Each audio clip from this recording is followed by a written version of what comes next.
পর্যন্ত একটা চোর, একটা করাপ্টেড মানুষ, দুর্নীতিগ্রস্ত মানুষ, সে চুরি করে দুর্নীতি করে এনে বাচ্চাকে খাওয়ায়।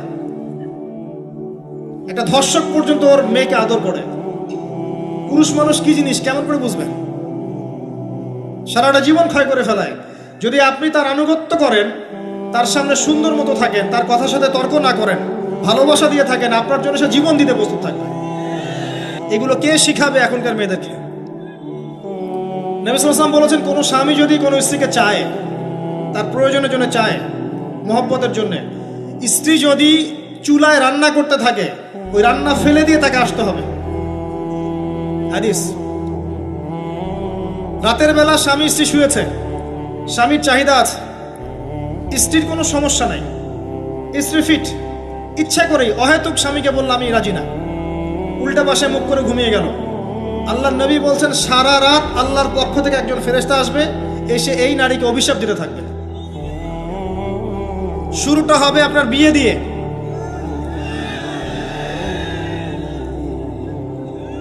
এত এক্সাইটেড হওয়ার কিছু নাই, কারণ এটা এমন একটা বিষয় যেটা করেন নাই বলে এক্সাইটমেন্ট বাড়ছে, করার পরে পস্তাতেও পারেন।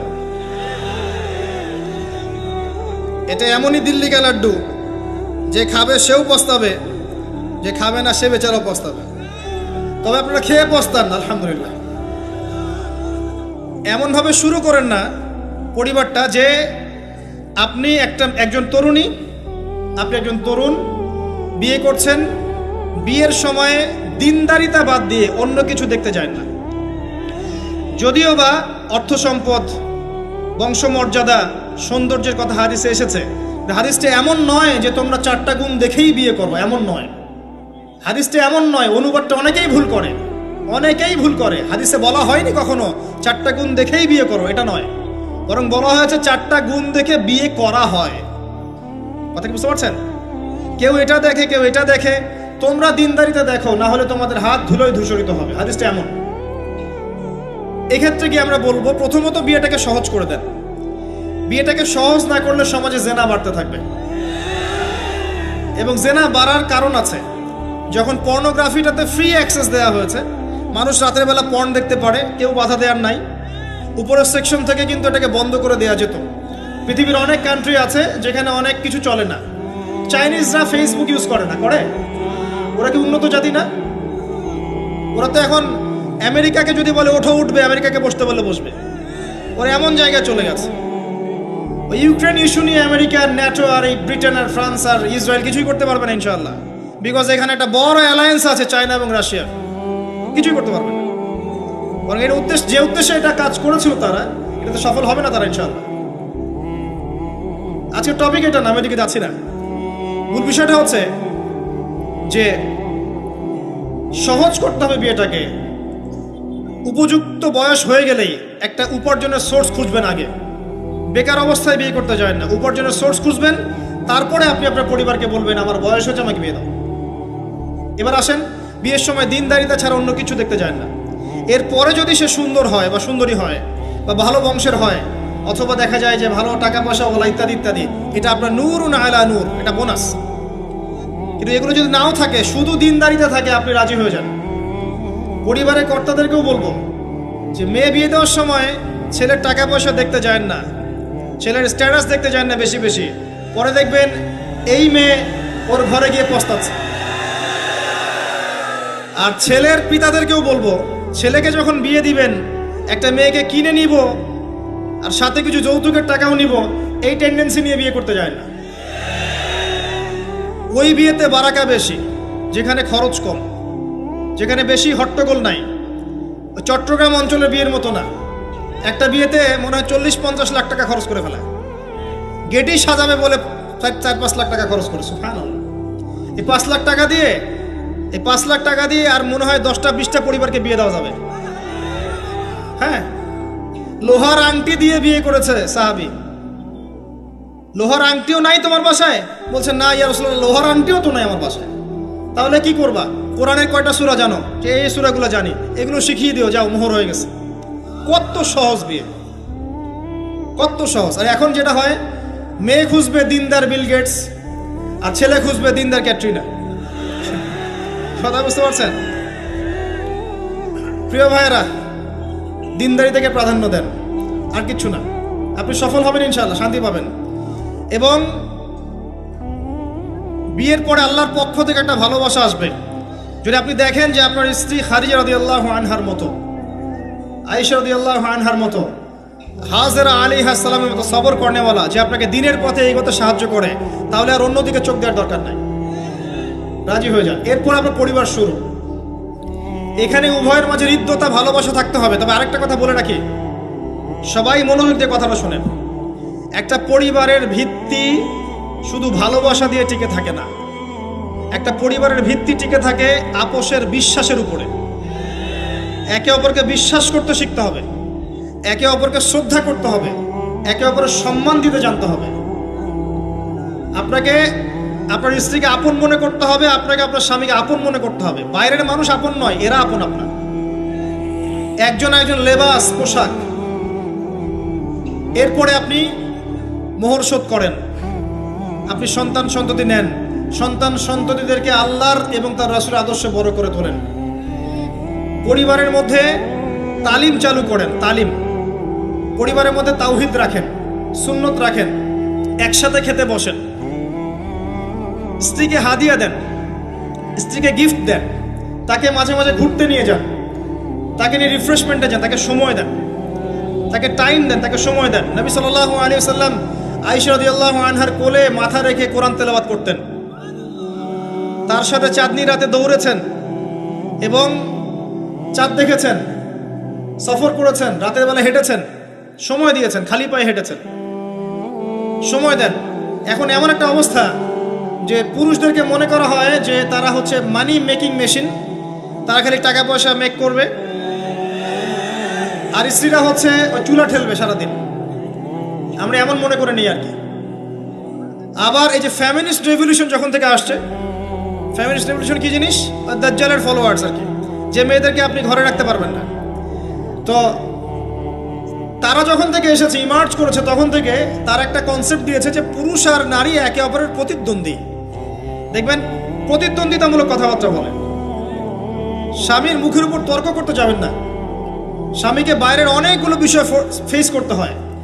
একজন স্বামী মনে করেন প্রশাসনে চাকরি করে, তাকে তার ডিউটি ফেস করতে হয়, তার বসকে মেনটেন করতে হয়, তার এগুলো সামলাতে হয়, তাকে বাজারঘাট করতে হয়, সারাদিন পরিশ্রম করে সে বাসায় ঢোকার পরে আপনি মুখটা গোমরা করে বসে থাকেন।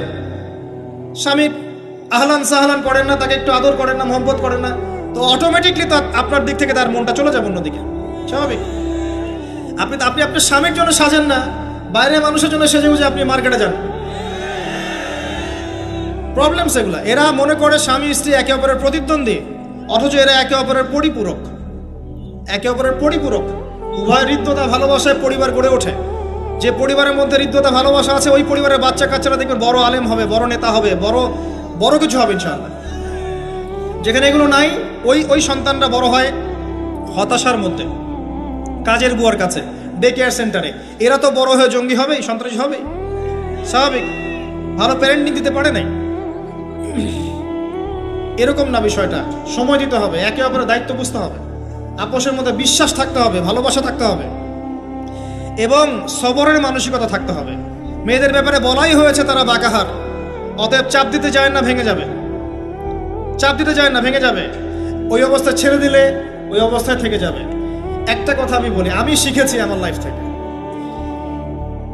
আল্লাহ পাকের প্রতিটা সৃষ্টি এক একটা রূপক মেসেজ দিচ্ছে। জানেন, রাবার গাছ দেখেছেন? রাবার গাছ, যে গাছ থেকে রাবার হয়, গাছটাকে দেখবেন পরিচ্ছন্ন, গাছটা পরিষ্কার। যে নিজে পরিষ্কার করে সে নিজেও পরিচ্ছন্ন। জমিনের মধ্যে দেখবেন মৃত জমিন, বৃষ্টি পড়লো, সজীব হয়ে উঠল, সবুজ ধান ক্ষেত। এই সবুজ ধান ক্ষেতটা আপনার যৌবন, আস্তে আস্তে ফসল হবে। এই ফসল হওয়ার টাইমটা হচ্ছে আপনার পৌরত্ব। এরপরে ফসলটা কেটে ফেলা হবে।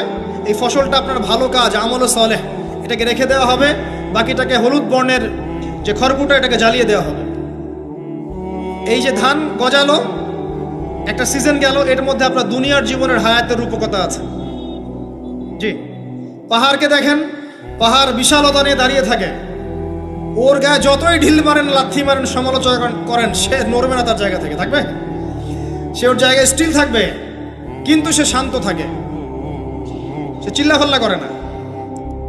তাই যারা সাহসী বীর তারা বেশি কথা বলে না, শান্ত থাকে। যারা পাহাড়ের মতো দৃঢ় ওরা বেশি কথা বলে না।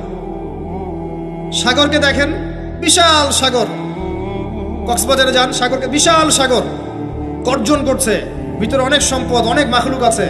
আপনি সামনে গিয়ে দাঁড়ান, বিনয়ের সাথে আপনার পা ধুয়ে দিবে, কোনো অহংকার করবে না। প্রতিটা সৃষ্টি আল্লাহ পাকের এক একটা মেসেজ দেয়। ঠিক মেয়ে মানুষও একটা মেসেজ দেয়। কি মেসেজ? আল্লাহ পাক মানুষকে সবচেয়ে সুন্দর করে সৃষ্টি করেছেন, আর মানুষের মধ্যে মেয়েদেরকে সবচেয়ে বেশি সুন্দর করে সৃষ্টি করেছেন। আল্লাহ পাকের সবচেয়ে সুন্দর সৃষ্টি হচ্ছে মেয়েরা, এবং তারা খুব নরম হয়, নরম, প্রজাপতি ধরার মতো। প্রজাপতিকে ধাপ করে ধরতে পারবেন না আপনি, শক্ত করে ধরতে গেলে প্রজাপতি নষ্ট হয়ে যাবে, মরে যাবে। প্রজাপতিকে কোমলভাবে ধরতে হবে। ঠিক মেয়েদের সামনেও আপনার কোমল থাকতে হবে। বেশি হার্ড হতে যাবেন, শেষ। আমি আপনার গার্লফ্রেন্ডের সামনে কোমল হতে বলি নাই, আপনার ওয়াইফের সামনে হতে বলেছি। কোমল থাকলে আপনি জিতে যাবেন। দেখবেন দুনিয়ার চিল্লা ফাল্লা করছে আপনার বাসায়, আপনি চুপচাপ আছেন পাহাড়ের মতো, কোমল আছেন। 5 মিনিট পর দেখবেন নিজেই ঠান্ডা হয়ে এসে বলছে, আচ্ছা সরি, ভুল হয়ে গেছে। আর যদি আপনি চিল্লা ফাল্লার কাউন্টার দিতে যান, তাহলে দেখবেন সুটকেস গোছানো শেষ, বাবার বাড়ি চলে গেছে। ডিল করা খুব ডিফিকাল্ট। এখানে আপনাকে খুবই সবরের পরিচয় দিতে হবে। আল্লাহ পাক বোঝার তৌফিক দান করুন। আর আমরা মা বোনদেরকে রিকোয়েস্ট করব, 4টা মূলনীতি মেনে কাপড় চোপড় পরবেন। আপনার কাপড়টা এমন হবে না যেই কাপড়টা পরলেও অঙ্গ প্রত্যঙ্গ দেখা যায়, বোঝা যায়, এমন হবে না। কাপড়টা এমন হবে না এত টাইট ফিটিং যে আপনার অঙ্গের উঁচু নিচু অবয়ব বোঝা যায়, এমন হবে না। কাপড়টা এমন হবে না যেটা অমুসলিমদের পোশাক, আর কাপড়টা এমন হবে না যেটা পুরুষদের পোশাক। এই মূলনীতিগুলো মেনটেন করে কাপড় পরবেন ইনশাআল্লাহ। এছাড়াও মেয়েদের কথায় পর্দা আছে, চলনে পর্দা আছে, ওঠা বসায় পর্দা আছে। নামাজ পড়ার সময় তাদেরকে কিছুটা শালীনভাবে নামাজ পড়তে হয়। তাদের চোখের দৃষ্টির মধ্যে পর্দা আছে। এগুলো কে শিখাবে এখনকার মেয়েদেরকে? সবসময় বিজি দেখবেন নতুন কোন সিরিয়াল আসছে, নতুন কোন ফ্যাশন আসছে, নতুন কোন পার্লারে কি আসছে, কোন কাটিং আসছে, কোন নায়িকা আসলো। ওই যে বাংলাদেশে কোন এক নায়িকা আসছে, তাই নিয়ে মিডিয়াতে এমন তোলপাড়, মনে কি নাকি একটা অবস্থা। আল্লাহর কাছে তোমার কি মূল্য আছে? হে, আল্লাহর কাছে তোমাদের কি মূল্য আছে? তোমরা কি 5 ওয়াক্ত নামাজ পড়ো? তোমরা কি পর্দা করো? তোমাদের মধ্যে হায়াবোধ কিছু আছে? তোমরা মানুষকে ভালো কিছু শেখাও, সমাজকে ভালো কিছু দাও, শালীন কিছু দাও। আল্লাহর কাছে তোমাদের কি মূল্য আছে? নবী সাল্লাল্লাহু আলাইহি ওয়াসাল্লাম তো জাহান্নাম দেখে সেই কথাটাই বলেছেন, আমি জাহান্নাম দেখে আসলাম, সেখানে বেশিরভাগ অধিবাসী হচ্ছে মেয়ে, নারী। কি কারণ? তারা এমন কাপড় চোপড় পরে বাইরে ঘুরতো যেই কাপড় পরেও তারা নগ্ন থাকতো। আমি কি ব্যাখ্যা করতে হবে? আপনি দেখতে পারেন না? এবং তারা স্বামীর সাথে কুফরি করত। সারা জীবন স্বামী যদি তাদের ভরণ পোষণ দেয়, ভালোবাসে, মহব্বত করে, তাদের জন্য জীবনটা ক্ষয় করে ফেলে, এক পর্যায়ে গিয়ে বলবে সারাটা জীবন তোমার কাছে কিছুই পাইলাম না। বাস্তব। এগুলোর কারণে মেয়েরা বেশি বেশি জাহান্নামে যাবে। এবং তারা মানুষ মারা গেলে মাতম করে, বুক পিঠ চাপড়ায়, এই কারণে যাবে। এবং তর্ক লাগলে অভিশাপ দেয় বেশি, এই কারণে যাবে। আল্লাহ পাক আমাদের মা বোনদেরকে হেফাজত করুন। তবে একটা হাদিস আছে সুসংবাদের। নবী সাল্লাল্লাহু আলাইহি ওয়াসাল্লাম বলেছেন, একজন নারী যদি 4টা কাজ করতে পারেন, জান্নাতের যে কোনো দরজা দিয়ে ইচ্ছা প্রবেশ করতে পারবেন। 1 নাম্বার 5 ওয়াক্ত নামাজ, 2 নাম্বার রমজান মাসে সওম, 3 নাম্বার আপনার লজ্জাস্থানের হেফাজত অর্থাৎ খাস পর্দা, এবং 4 নাম্বার আপনার স্বামীর আনুগত্য। ফ্যামিনিস্ট আকীদার মেয়ে হলে আনুগত্যকে দাসত্ব মনে করে, স্বামীর আনুগত্যকে তারা দাসত্ব মনে করে। স্বামী কে? স্বামীর সম্মান বোঝেন আপনি? স্বামী কে? যার ব্যাপারে নবী সাল্লাল্লাহু আলাইহি ওয়াসাল্লাম বলেছেন, আমি যদি আল্লাহ ছাড়া অন্য কাউকে সেজদা করতে বলতাম, তাহলে মেয়েদেরকে বলতাম তারা যেন স্বামীদেরকে সেজদা করে। আপনাকে আমি কিভাবে বুঝাবো স্বামী কে, স্বামীর মর্যাদা কোথায়? এগুলো কি ইসলাম মেয়েদেরকে ডমিনেট করছে এগুলো দিয়ে? কেন? এই স্বামী আপনার জন্য সারাটা জীবন ক্ষয় করে ফেলে। একটা চোর পর্যন্ত, একটা চোর, একটা করাপ্টেড মানুষ, দুর্নীতিগ্রস্ত মানুষ, সে চুরি করে, দুর্নীতি করে এনে বাচ্চাকে খাওয়ায়। একটা ধর্ষক পর্যন্ত ওর মেয়েকে আদর করে। পুরুষ মানুষ কি জিনিস কেমন করে বুঝবেন? সারাটা জীবন ক্ষয় করে ফেলায়। যদি আপনি তার আনুগত্য করেন, তার সামনে সুন্দর মতো থাকেন, তার কথার সাথে তর্ক না করেন, ভালোবাসা দিয়ে থাকেন, আপনার জন্য সে জীবন দিতে প্রস্তুত থাকবে। এরকম পুরুষ মানুষ। আপনাদেরকে কেউ চোখ তুলে তাকালে চোখ তুলে ফেলাবে, এরকম পুরুষ মানুষ। আর এখন তো পরিস্থিতি ডিফারেন্ট। বাসায় পুরুষ বাইরের ছেলের সাথে ফোনে প্রেম হয়ে গেছে, পালায় চলে গেছে, বিয়ে করে ফেলছে। দেখবেন বাসায় স্ত্রী আছে, বাইরের মেয়ের সাথে প্রেম করে বিয়ে করা শেষ। বিয়ে করলে সমস্যা নাই, ব্যভিচার করে ফেলছে। বিয়ে সে করতেই পারে, সে যদি সমতা রক্ষা করতে পারে, সেটা তার ডিফারেন্ট ইস্যু, এটা অন্য ইস্যু। তো স্বামীর আনুগত্য আপনাকে কিভাবে বুঝাবো? এটা দাসত্ব নয়। নবী সাল্লাল্লাহু আলাইহি ওয়াসাল্লাম বলেছেন, কোনো স্বামী যদি কোনো স্ত্রীকে চায়, তার প্রয়োজনের জন্য চায়, মহব্বতের জন্য, স্ত্রী যদি চুলায় রান্না করতে থাকে, ওই রান্না ফেলে দিয়ে তাকে আসতে হবে। হাদিস। রাতের বেলা স্বামী স্ত্রী শুয়েছে, স্বামীর চাহিদা আছে, স্ত্রীর কোনো সমস্যা নাই, স্ত্রী ফিট, ইচ্ছা করেই অহেতুক স্বামীকে বলল আমি রাজি না, উল্টা পাশে মুখ করে ঘুমিয়ে গেল। আল্লাহর নবী বলছেন, সারা রাত আল্লাহর পক্ষ থেকে একজন ফেরেশতা আসবে, এসে এই নারীকে অভিশাপ দিতে থাকবে। এখন এগুলো হাদিস শুনলে বলবে যে ইসলাম তো মেয়েদেরকে ছোট করছে। একজন মেয়ে তার একজন স্বামীর কথা বলছে, স্বামী তার মেয়ে, তার স্ত্রী, তার মা, তার বোন, সবাইকে তার মিরাসের হক দিতে হয়। একজন মেয়ে তার বাবার সম্পত্তি পায়, কোনো কোনো ক্ষেত্রে তার ভাইয়ের সম্পত্তি পায়, তার স্বামীটা তো পাই, তার ছেলেরটাও পায়, নানি হলেও সম্পত্তির হক আছে। একটা মেয়েকে চতুর্দিক থেকে সিকিউর করা হয়েছে ইসলামে। তারপরেও কিছু ফ্যামিনিস্টের কারণে এরা বলবে যে মেয়েদেরকে ইসলাম ছোট করছে। হ্যাঁ, মেয়েদেরকে ইসলাম কেন ছোট করছে? কারণ পর্দা করে যে বাইরে বেরোতে বলেছে, ঢ্যাং ঢ্যাং করে নগ্ন হয়ে বেরোতে নিষেধ করেছে, এই কারণে। যদি বলে যে হ্যাঁ ইসলাম আপনাদেরকে ফ্রি মিক্সিং এর স্বাধীনতা দিচ্ছে, আপনারা সবাই ফ্রি মিক্সিং করেন, গেঞ্জি পরেন, টি শার্ট পরেন, স্যান্ডো গেঞ্জি পরে বাইরে ঘুরে বেড়ান, টাইট ফিটিং প্যান্ট পরে বাইরে ঘুরে বেড়ান, সব জায়গায় আপনারা ফ্রি মিক্সিং করেন, পর্ন দেখেন, জেনা করেন, মদ খান, ইসলাম খুব ভালো। তখন তোমাদের জন্য তো ইসলাম নয়, তোমরা জাহান্নামে যাও, আল্লাহর কি আসে যায়? ইসলাম তোমাদের জন্য নয়, তোমরা জাহান্নামে গিয়ে মরো, ইসলামের কিচ্ছু যায় আসে না। আল্লাহর ওয়াস্তে পারিবারিক আদর্শের দিকে ফোকাস করেন প্রিয় ভাই।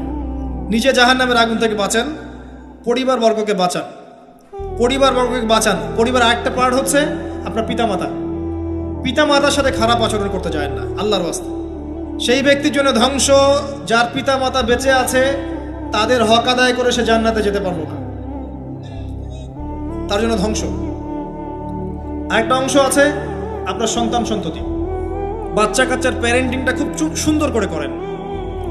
যখন আপনি স্ত্রীর সাথে মিলন করতে গিয়েছেন, তখন দোয়া পড়েন, আল্লাহুম্মা বিসমিল্লাহি আল্লাহুম্মা জান্নিবনা শাইতান ওয়া জান্নিবিশ শাইতান মা রাযাকতানা। আমার মনে হয় এখনকার জেনারেশন যেগুলো আছে ফাসেক, মাদক সেবন করে, পর্নোগ্রাফিতে আসক্ত, ইয়াবাখোর, স্মাগলিং করছে, চুরি করছে, হাবিজাবি, ধর্ষণ করছে, আমার মনে হয় না তাদের পিতামাতা তাদেরকে জন্ম দেওয়ার সময় এই দোয়াগুলো পড়েছিল। কারণ পিতামাতাকে দোয়া পড়লে ওই সন্তানকে শয়তান স্পর্শ করতে পারে না। সন্তান হবে, সন্তান ছেলে হোক মেয়ে হোক, আপনার এটা নিয়ে মন খারাপ করার কিছু নাই। একজন কন্যা সন্তানকে লালন পালন করে সৎপাত্রে পাত্রস্থ করলে এই মেয়ে পরকালে আপনার জন্য জাহান্নামের আগুন থেকে ঢাল হয়ে যাবে।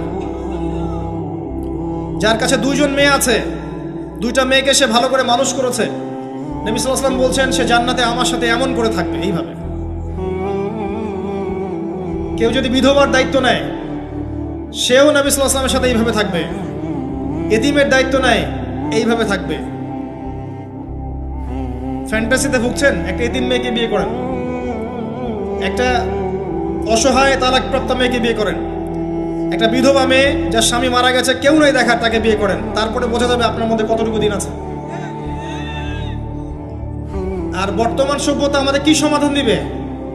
সবাই যদি দিনদার একটা করে ক্যাটরিনা খোঁজে, এই এতিম, এই বিধবা, এই যাদের দেখার কেউ নাই, এই মেয়েগুলা কি রাষ্ট্রের সম্পত্তিও থাকবে? এদের দায়িত্ব কে নিবে?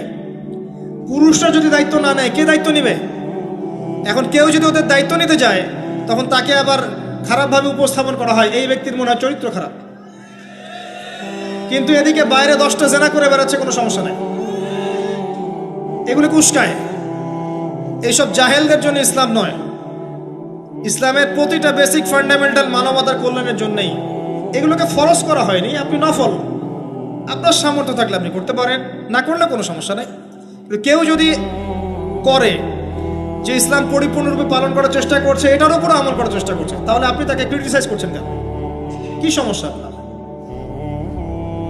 আরেকটা পার্ট হচ্ছে সন্তান সন্ততি। বাচ্চা কাচ্চাকে ছোটবেলা থেকেই মানুষ করতে হবে এমনভাবে যাতে করে বড় হয়ে এরা এই উম্মার খালিদ এবং ওমর হতে পারে। বাচ্চা ছোট বাচ্চাকে আপনি ভালো খাবার দেন, মায়ের স্নেহ দেন, বাবা মার সাথে রাখেন, একটু গ্রাম্য পরিবেশে নিয়ে গিয়ে তাকে বড় করেন। কেন বলছে কথা? এখানে পরিবেশ সুন্দর থাকবে, সে দৌড়াবে ধুলার মধ্যে, মাঠের মধ্যে খেলবে, সুন্দর ভাষা শিখবে। এরপরে তাকে ভালো প্রতিষ্ঠানে পড়ান। প্রতিষ্ঠানটা এমন হবে যে প্রতিষ্ঠানে জেনারেল শিক্ষা, ইসলামিক শিক্ষা একসাথে দেয়া হচ্ছে, সে সব শিখবে।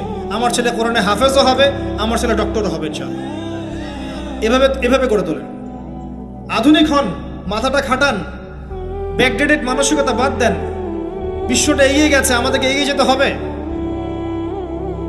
একমুখী জ্ঞান দিয়ে আপনি কিচ্ছু করতে পারবেন না এই যুগে। দ্বিমুখী শিক্ষার একটা হারমোনিয়াস কম্বিনেশন দরকার।